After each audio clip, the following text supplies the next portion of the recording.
Charmed by the Cook's Kids by Melinda Curtis. Prologue. No one ate my chef's surprise. 8-year-old Camden Monroe sat alone on top of a picnic table at a Pennsylvania lakeside campground. Rather than point out that benches were made for sitting and tables for eating, Grandpa Harlan joined him. He smelled of sweet coffee and cigar smoke, aromas Cam associated with adventure and laughter. "Well? You must have some idea why they couldn't stomach your breakfast." "No."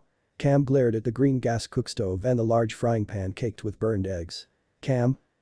Grandpa Harlan said his name in a way that expected truths, not excuses. "The eggs might have been dry," Cam allowed, gaze still caught on the frying pan. "Cam?" Grandpa Harlan repeated. "Or overdone in parts." Which was code for burned. Cam snuck a glance at his grandfather.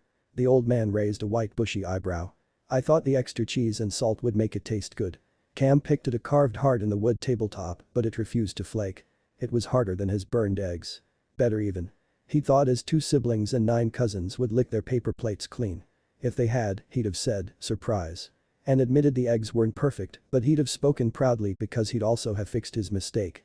Wasn't that what Grandpa Harlan was always preaching? Fix your errors. Take pride in your work. But nothing could fix those eggs. Or ease the taint of failure, a stink that was going to cling to Cam like the smell from a skunk.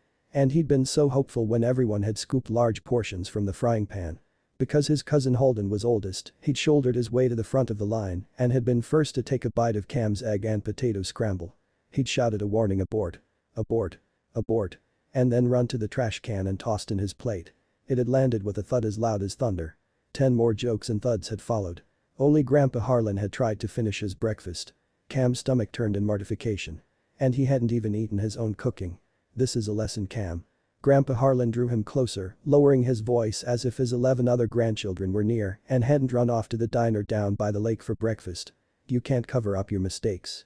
Do you understand?" Cam nodded. Monroes always do their best.